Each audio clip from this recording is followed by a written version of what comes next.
town for the first time in a year today. So, Good for uh, her. yeah, she's going to be gone for a couple days. So That's a yeah, traveling nowadays is kind of, it's taken on this whole other thing. right, It used to be big like you just would deal. go and people might be jealous of you because you're going somewhere. Now everybody's like, oh, you're going somewhere.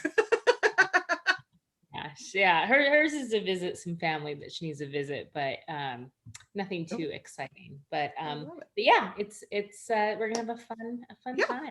Are we All right, ready? I'll do the housekeeping this time since you've got your hands full with all I the do. questions. You got the tough job today. I'll do the easy stuff here. So hi Donna, welcome. Hi. Thank you Welcome. for having me. Happy Pub Day. Thank you. Look, I've got my rosé for Rose. There you go. Rosé for Rose. I love that. So just real quick, a little bit about Warwick's.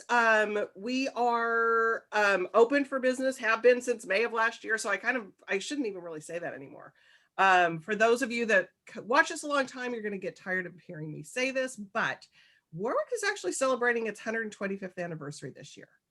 Yeah. So women-owned business here in San Diego. So if you are in the San Diego, La Jolla area, we would love for you to come in and shop with us and buy Rose's book and buy Liz and Lisa's books.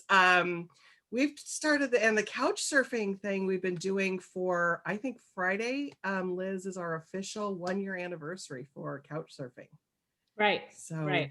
You guys started us out. Yeah. Started us out right at the beginning of this shutdown. So it's been a great partnership. We're actually going to do an anniversary celebration on April 22nd after Christy Woodson Harvey's event. So if you are around and would like to come in and celebrate with us, we're going to invite some of the authors that we've hosted over the past year for that. So you get 2 for 1 on the 22nd. You'll get the Christie's event and you'll get an anniversary celebration too. Ways for you to participate tonight. If you are in the webinar with us, put your questions into the Q&A. Liz will bring those into the conversation live, so she can do that. If you are on Facebook with us and you have a question for Donna, go ahead and put that into the comment section there, and I'll feed those to Liz. I will put both Liz and Lisa's book and Donna's book into the chat section. You can easily click on those and order those from Warwick. So you can have it shipped, pick it up, whatever you need to do. So I think I covered everything, didn't I? You did. And I always mention to please support your independent bookstores. And honestly, it doesn't take long. The media mail is super quick. I live in San Diego, but I order from Warwick's and I get it so quickly and it's really easy. And I think I use PayPal, which I love PayPal because it's like click, click, click. Like it's, right. Like I'm not really buying anything, but I am, but it feels that easy. So remember to support Warwick's. They put a lot of effort into putting these events on. So Great. welcome. Okay. Are we ready? I will head out. Will head out then. Okay. I'm leaving. Okay. So have a good conversation. I'll pop back in half hour or so. Okay, well, I've got Donna all to myself now. Hi. So, hi, everybody. I'm Liz Fenton. My co-author extraordinaire, Lisa Steinke, cannot be here tonight. So it's just me. And so I'm so excited, as I said, to have Donna all to myself. And I'm going to tell you a little bit about her. We're so excited. So Donna Freitas, this is her first adult novel. She is the author of Consent, and a memoir of unwanted attention, as well as books for young adults. Donna has written for the Washington Post, the New York Times, and the Wall Street Journal, and has appeared on NPR and The Today Show. She's on the faculty at Fairleigh Dickinson University's MFA program and lives in Brooklyn and Connecticut. The 9 Lives of Rose Napolitano was released today. Congratulations. Thank you. Yeah, we're so glad you're here to celebrate. So as I was Google stalking you, as I like to do with the authors coming on here, I mean, this book is getting so much buzz, and there's several starred reviews, but I'm actually wanted to read excerpts from 2 because they're just so impressive. Freitas's prose is engaging and precise, and her what-if format proves ideal for elegantly unpacking the tensions of the plot. She balances tightly written scenes of confrontation with Rose's poignant reflections on how she can compromise without losing herself completely. This isn't one to miss. That was the starred reviewed from Publishers Weekly, but also The notoriously tough Kirkus also gave you a starred reviewed, and this is what they had to say. Reminiscent of Kate Atkinson's Life After Life or the movie Sliding Doors, Freitas' novel explores 9, but certainly not all, possible outcomes when a woman who has never wanted children marries a man who gradually decides he does. Following the maze of numbered takes becomes an addictive game.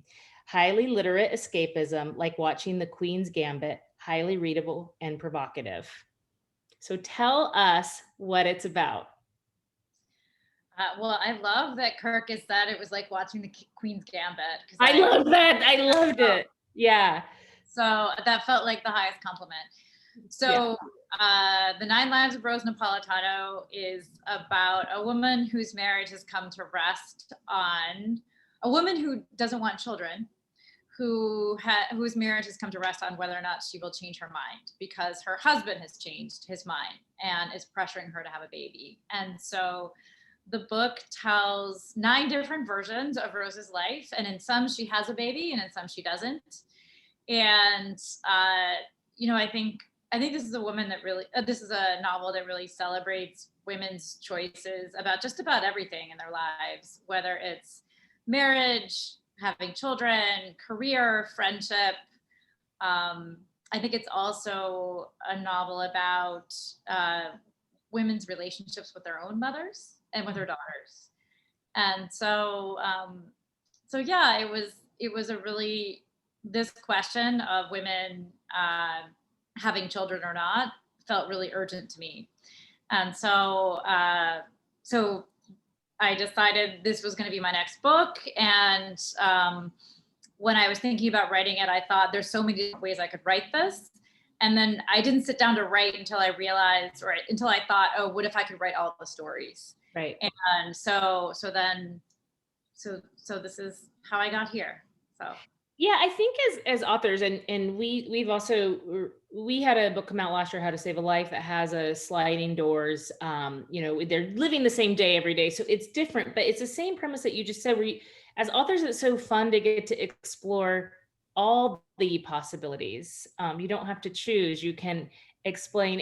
And so, tell us how you came to tell this story. Like, what was the moment where you knew, or was it over time, you knew this was a story you wanted to tell? Well, I had actually, here's my memoir back here. I had written this memoir, which was my first literary book for adults. And I wrote it in a different way. So when I was writing it, it just felt so unbelievably urgent. And I just poured it out and I wrote like a fiend. And it felt like catharsis, to be honest. And it also was very voicey, I guess. Mm-hmm. It was kind of like I reached into my past and I found the voice of the person I was when this thing that was happening to me, the voice that was in my head back in my 20s, which is when the subject of my memoir happened. And so it kind of poured out and I thought, wow, this is a really intense way to write a book. And after I finished with that book, I sort of asked myself, what else feels urgent? And I thought, this issue that's also part of my past, do I or do I not want to have children? And so part of what I wanted to do was find that voice of the person that I was at the time when I was struggling with that issue. And so once I found it, I just sort of poured it out. It wasn't until I figured out though, because I really debated I could write this novel about a woman who doesn't want children, who has a child, and then what happens? Right. Or I could write it, she doesn't want children, she doesn't have children, and then what happens? And what was really exciting to me was when I figured out, I want to tell all the stories. And I was actually on a plane when I figured this out. And I started writing on a plane on a random piece of paper that I had in my bag. And I started, I wrote the first few lines. And then I started mapping out she could do this, she could do this. And I listed all the 9 lives on this piece of paper. And then when I got home from that trip, I just started writing. So.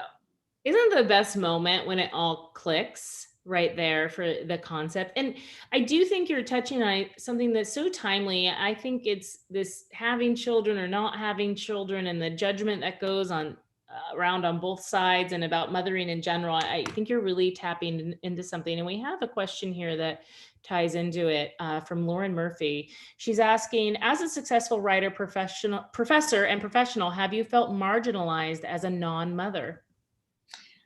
Well, so yes, I don't have children. Hi, Lauren. Lauren is my best friend from childhood.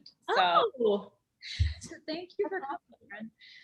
I think I don't anymore feel that way. And I think now I definitely have, there's a lot of women in my life who don't have children, who are career people, who, have done a lot of exciting things with their lives. But I think when I first got married, pretty much the second I got married, everyone like immediately was like, when are you gonna have a baby? When are you gonna have a baby? And I was like, I'm not gonna have a baby. Like, what do you mean? And then there was just oh, you're gonna change your mind. And there was so much pressure. mhm. And also just, I felt like, Virginia Woolf writes so much about the ways that people don't believe women. I mean, I've taught the yellow wallpaper, which is all about not believing women. And I felt like, oh, I'm that woman that no one believes and no one takes seriously. And so it was amazing to me how many people told me that I was going to ruin my life if I didn't have a child. And so when I sat down to write Rose Napolitano, I actually didn't think anybody was gonna want to publish the book, because I kind of poured out every verboten thought I had ever had about having children or not. And it felt really good, but I didn't know if it was going to be, I guess, politically acceptable to say all of these things or to write about a woman like Rose. Right. Yeah, I mean, and it sounds like people are really connecting. We talked about this in the green room before, but Bellatrix picked up your book for April. It's the April book pick. What an honor. I love Bellatrix. Are you so excited about that? I am really excited. I am honored and thrilled, and I kind of can't believe they picked my book.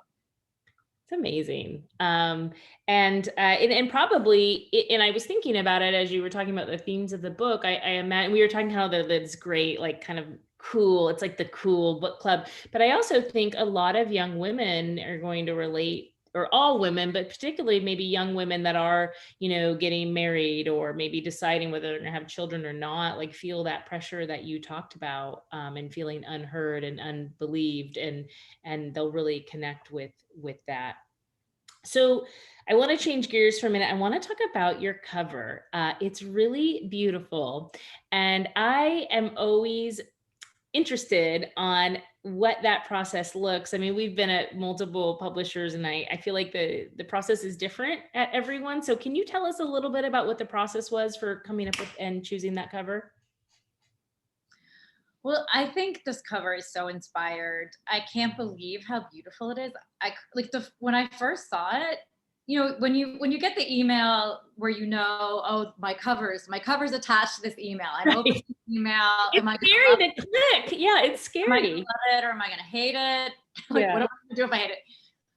But it's a little bit nerve-wracking and also exciting. And I was speechless. It's such a stunning cover. And to be honest, so I think I'm a creative person. Well, I'm a writer, so I'm a little bit creative, I guess, but I'm not like visually creative. Like, I don't know how people come up with book covers. And so, the publisher will ask you, do you have ideas for the book, or for the book cover, what are you thinking? And I sort of feel like you guys are the visual artist. I don't know. And the only thing I said was I like a lot of color. There's a lot of color in my house, if you can't tell. I'm like sitting on a pink little like bench. Right. So I love I just said I love color. And so that's it. That's all I told them. And then this is what they came up with. So it was like the first try. It was the first draft. That's awesome. Yeah. Like that. They sent this cover. It was the only one they sent me. Oh, why would they knew. It's like when you know it's the one. I think they knew it was the one too if they only sent you one. Well, how could you say no to this cover? Like, what was I don't know. Like, who would say they didn't like? I don't. someone really angry and unhappy. I don't know. So it's such a lovely cover. But what's interesting is the cover. So there's a UK cover, which is totally utterly different. Mm-hmm. And ¿podrías llevarme mi libro de Inglaterra? Está ahí. I want to show you. So this is the galley, but it's totally different. Look at that. Oh, wow. But I like that too. I know. I really like it too. This is the galley cover, which they don't put the title on the cover. For some reason. They put it on the spine. And on the finished book, they have the title. But yeah, totally different. So flowers, multiple heads. Yeah, really different vibes. But I like them both. Okay, so we have another question. I think it's NII. I'm going to pronounce the name Ni, and I apologize if I'm butchering it. Based on the response you just gave, would you say 9 Lives is somehow biographical? I mean, it starts the kernel of the story, which is about, a couple who, when they got married, they weren't going to have kids, and then one of them changes their mind. That is definitely autobiographical. That was something that I lived. But really, when I was trying to make this decision in my own life, I would lay awake at night and I was imagining all the different things that could happen. Right. If I had a baby, like I have a baby and I'm happy. I have a baby and I run off and do all sorts of things I'm not supposed to out of anger. I don't have a baby and my marriage ends. I don't have a baby and my husband stays with me but hates me. Like all these different things I would agonize over. And so really, I would say those are fantasies that I had, but they're fantasies. Like they're not things that I lived, obviously. So the kernel is something that is part of my life, and then the rest is fiction. And that's part of what's really fun about being a novelist, is you get to live all the fantasies and you get to make all the mistakes and then fix them. Right. So. Yeah, I can't tell you how many people we've had on here, and also I think Lisa and myself, that a book concept has come from a situation where we're it resolved well, but we're like, what if it didn't? Like, what if this happened? And then so many novels I think are born from that. Rachel Dean is asking, as you wrote the novel, what about Rose's character surprised you? That she can be quite villainous, I would say. I think what was one of the things that was interesting to me about writing her character was letting her say all the things I never dared say, or letting her do the things that I would never dare do. One of the things, so I teach MFA students, and I've taught undergraduates creative writing, and one of the things that I'd like to tell my students is that, the novel is the place to commit all your crimes and like take all your risks, because, in the novel, you don't have to worry, when you're writing, you don't have to worry about the actual consequences in your life. And so I feel like Rose commits a lot of the crimes, not literally, but she takes a lot of risks that maybe a lot of us wouldn't dare do in our own lives. But I think the other thing is, even though there's a way in which I gave her all of my anger and my villainy, I think she is an incredibly loving person. And she also, I think it surprised me how much love she has to give, both the daughter she has in certain versions, of her life, but then also just in general with her own family, and so the people and her friendships.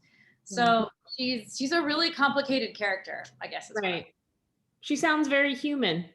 I think that's really human, to be capable of a lot of anger and also a lot of love, and so she sounds very real.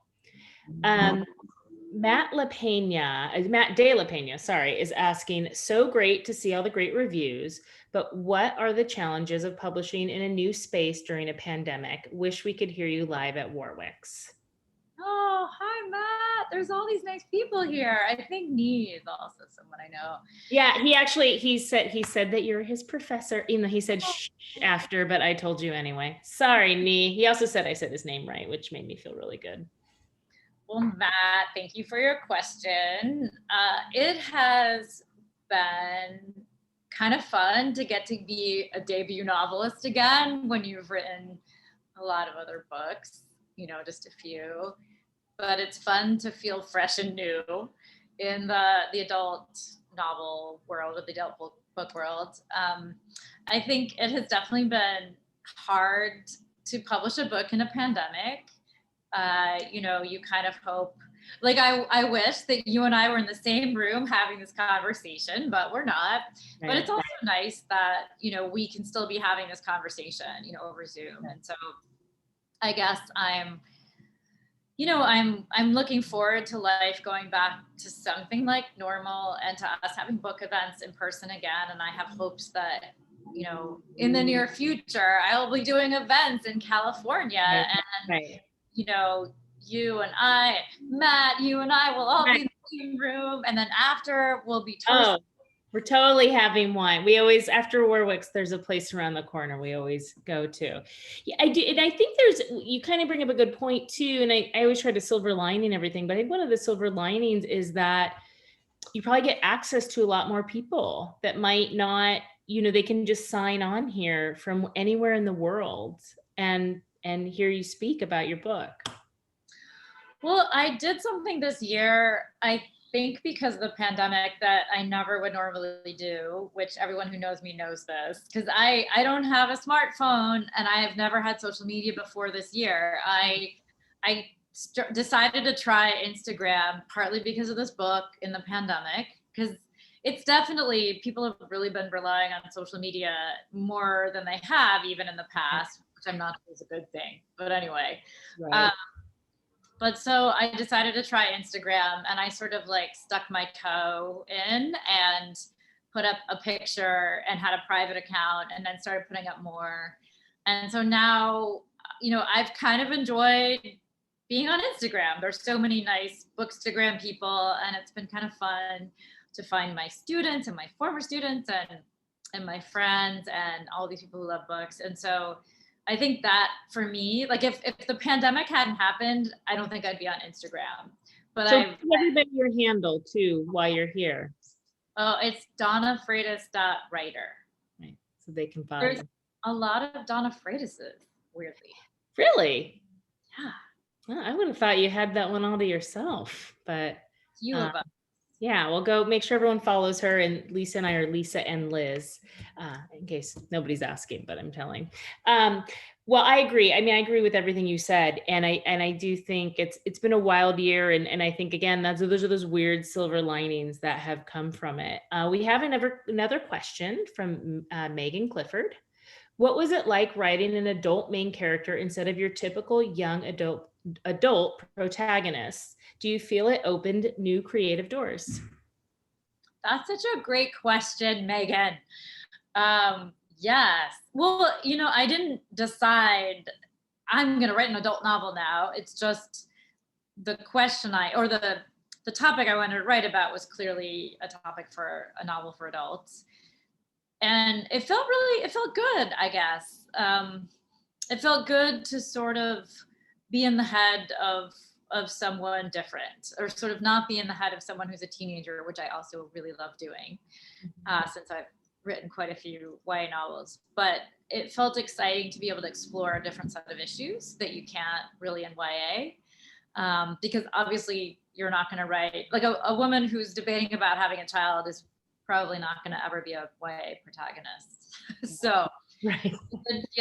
It felt really interesting to explore a woman who's just dealing with different issues, who's in a marriage, who's dealing with adult friendships, who has a career, which none of these issues you're dealing with in YA. And so I had a good time doing that. So But I do think, you can get away with just about anything in YA. So Right. I don't feel like writing YA is confining in any way, shape, or form. I think it's just a different time in life. And there's all kinds of exciting issues in that space too. Right. Absolutely. I'm curious, what writers inspire you? Oh, that's a great question. So many.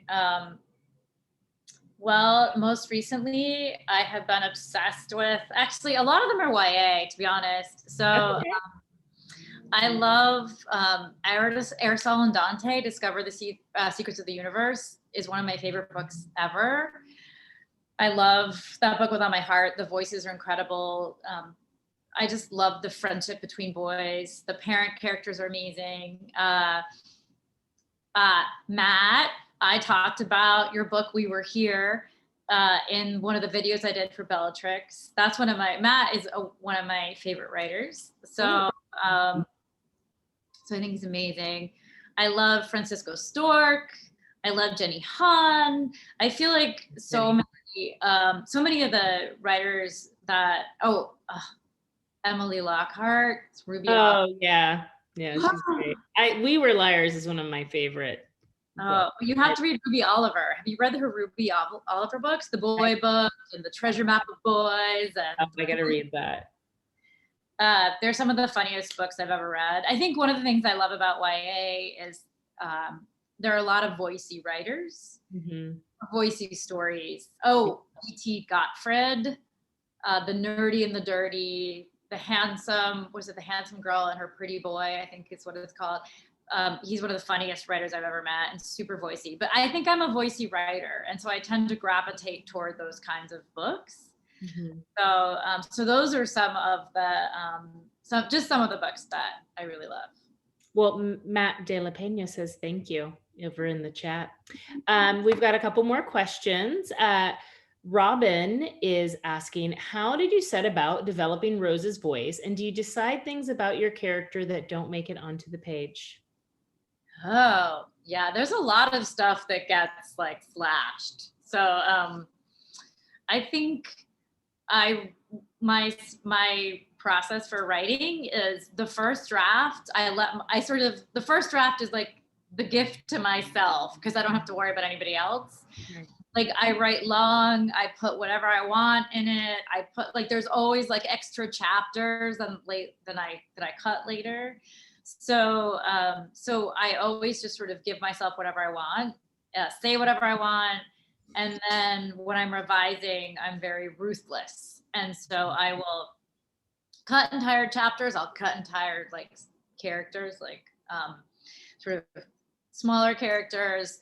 I don't know. I cut back and cut back and come back. My FSG editor, who was my first fiction editor, she used to call it pruning. I would do all my pruning. Oh, that's a good term. I'm going to use that one day. I like that. Well, my first novel had to do with fig trees, which is I think where she came up with that. Right. So definitely that's my process. Like I write long and then I pare everything back really intensely. Right. But I think the way I come up with voices is I tend to I really believe that at different points in our life, we have different internal voices. I think our internal voices change over the course of our life. And if something particularly intense is happening at some point in our life, I don't know, when we're a teenager, if we're worried about whether or not we're going to have a prom date or something. Right. We're walking around school in the hallway and looking around and we have a voice in our head that's narrating, what about him? Or what about him? Right. Or, oh my gosh, what about him? We have the voice of the I wish I had a prom date thing going on in our head. And I feel like for me, finding the voice of a character has to do with locating the voice of the person I was in that moment, back right. in my past, and pulling it out and then giving it away to a character and seeing what she does with it.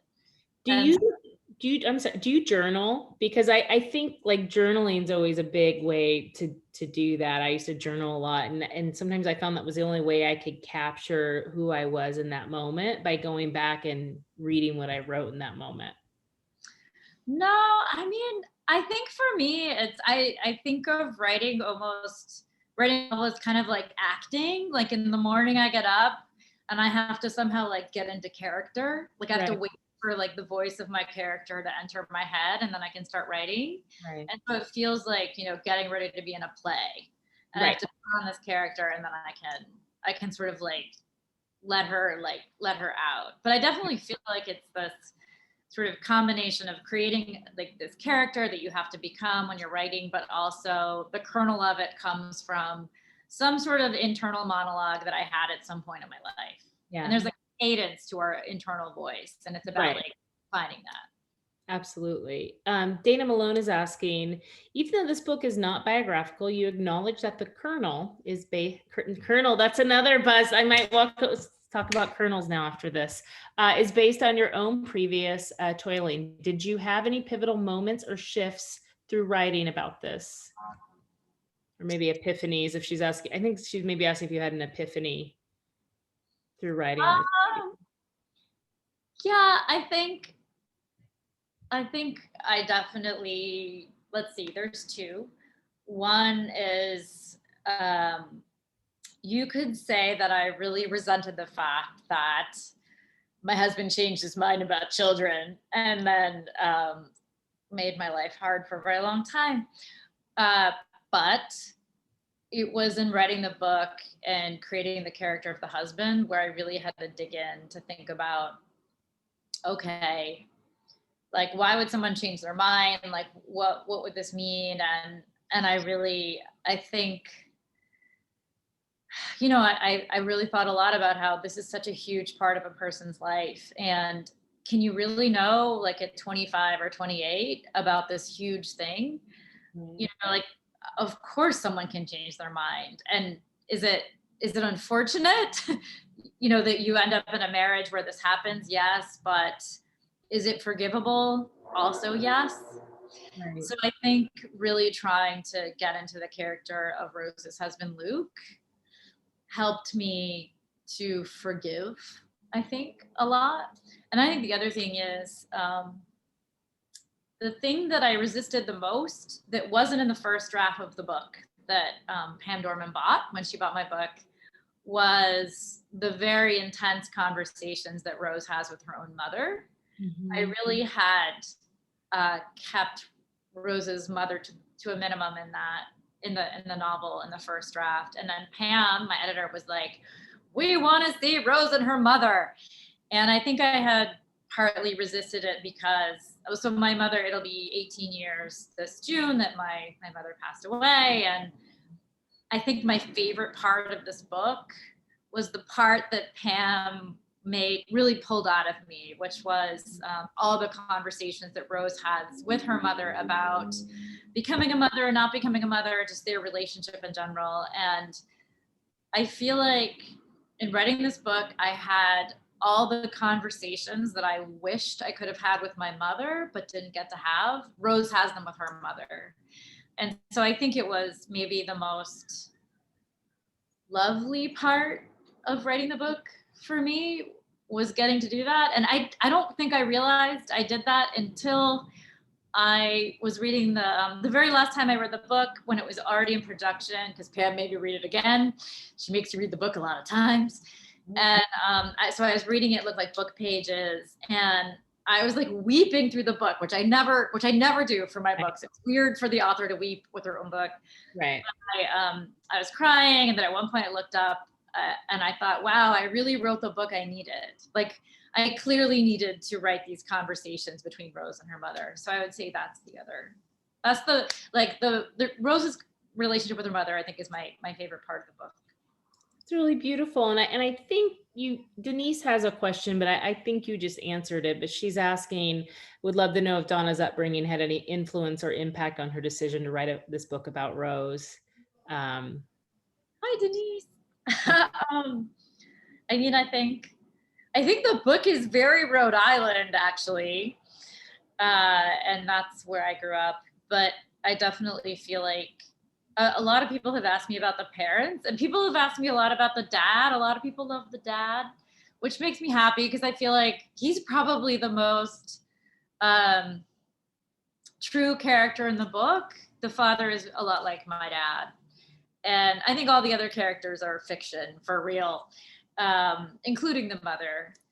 But I feel like the dad is hugely influenced by my own dad. So yeah, and it's very Rhode Island. Molly Millwood is asking, you have spoken about the ways Rose allowed you to give voice to every taboo thought you had about motherhood.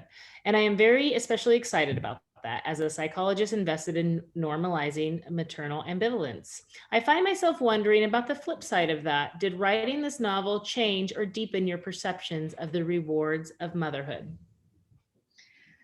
Someone asked me the other day who had read the book, because he said he wouldn't have known that I wasn't a parent if he, when he read the book, which I thought was really nice. And he asked me if it had been hard to write about being a parent so openly, because he thought, he said he felt like it was a very vulnerable thing to do because I don't have kids. And he felt like I really opened my heart to what it's like to have children, and wanted to know if it made me sad to have done that. And I think in a lot of ways, I know by not having kids, I know so intimately what I gave up. I spent years agonizing over the joys that I would be choosing not to have. Because even though I didn't feel like I was meant to have children, it also felt scary to make that choice. Right. And I knew I was giving something up. Right.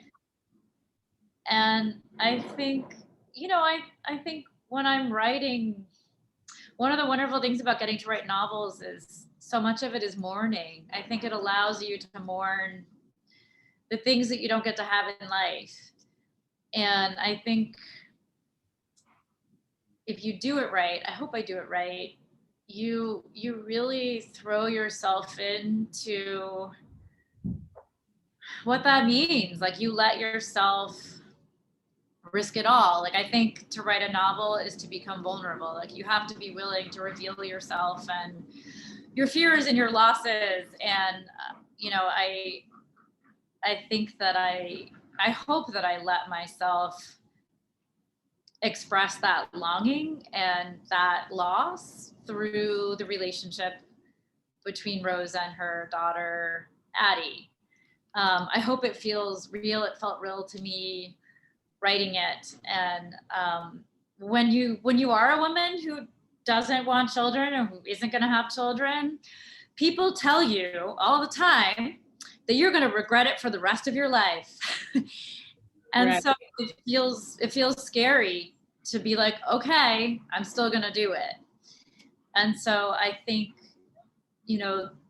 with this novel, I really walked straight into that fear and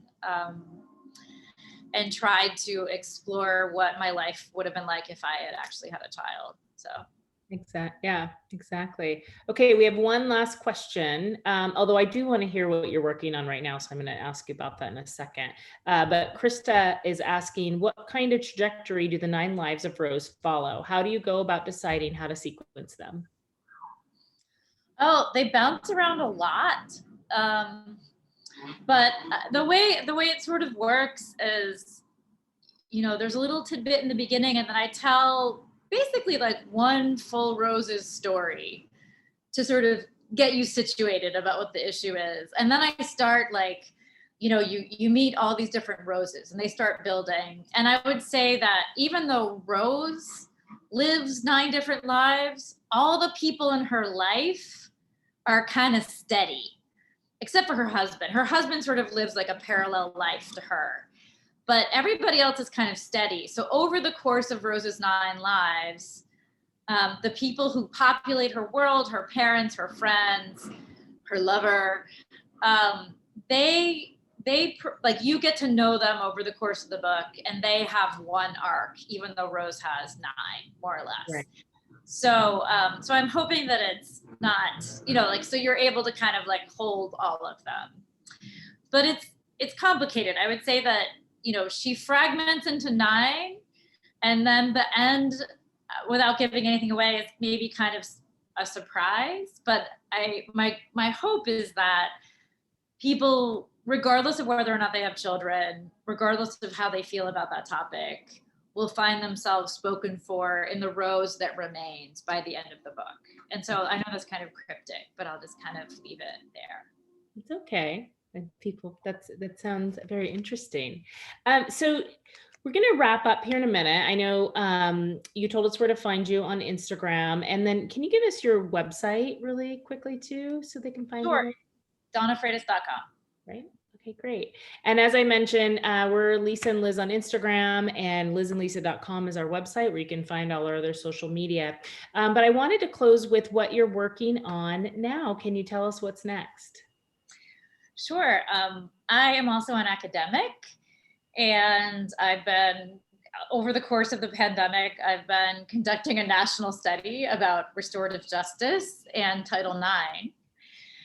So I've been doing interviews like mad, and over this year, and so I've been doing that project. And then I am working on a new novel, but I'm not ready to talk about it yet. So it's still in process. So I understand. Well, it has been such a pleasure to chat with you today. I see Julie's beautiful face is back on. You want to take it from here, Julie? I'll take it. Yeah, because I'm in the background. It's like sometimes I'm in the background and it's bad because I'm thinking of all these things that I want to pop into the conversation about. I mean, the book is just so layered. You think it's one thing, but it's got so many things to go into, which is just fantastic. And I love Pam Dorman. You're out there. Hi, Pam. We met with Gail Honeycutt. Yes. And so we love Pam. And I love that she drew those conversations out for you. I mean, that was fantastic. There's nobody better than Pam. We love you. And Matt, who doesn't love Matt? So we adore Matt here in San Diego. He's one of our treasures here in San Diego. So next time you have another book, Donna, and we're not in a shutdown, you got to come because it sounds like you have lots of friends around here too. So yes, thank you so much for having me tonight. And to everybody who came tonight, all the people that I love, it's so nice to have you here. I really appreciate you being with me tonight. Awesome. And I think, and one thing that I was thinking too is that, have you had any conversations with Ann Patchett? I haven't, but I want to. She and I have emailed a little bit. We actually met at Winter Institute once and had a whole conversation about not having children. Yes, I was thinking in the background, because that's somebody I think would be a fabulous person for you to connect to on that topic. I love her. Oh, she's absolutely fantastic. It's been wonderful hosting you. I put the books in the chat. I put Liz and Lisa's books in the chat too. Thank you to Pam. Pam, thank you and everybody at Penguin Random House for allowing us to host Donna on Pub Day. It's a huge deal. We absolutely appreciate that. Liz, great job on the conversation there, lady. Lisa missed out tonight, man. I can't wait to call her. She's going to be bummed. I know. That's a good one. And Donna, I'll send you the info to come back and join us with the for the anniversary that we're going to have. So with that, once I close this out, we go away. We don't go back into a green room. So I will close everything, and thank you everybody for joining us. Go to Warwick's website for more great events, and best of luck, Donna, with the book. Thank you so much. Thank you to both of you and to everyone who came tonight. Good night. Bye. Good night.